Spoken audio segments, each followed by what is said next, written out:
بسم الله الرحمن الرحيم.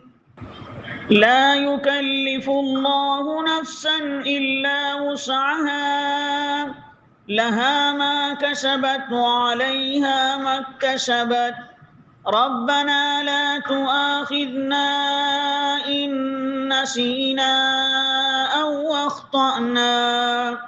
ربنا ولا تحمل علينا إصرا كما حملته على الذين من قبلنا.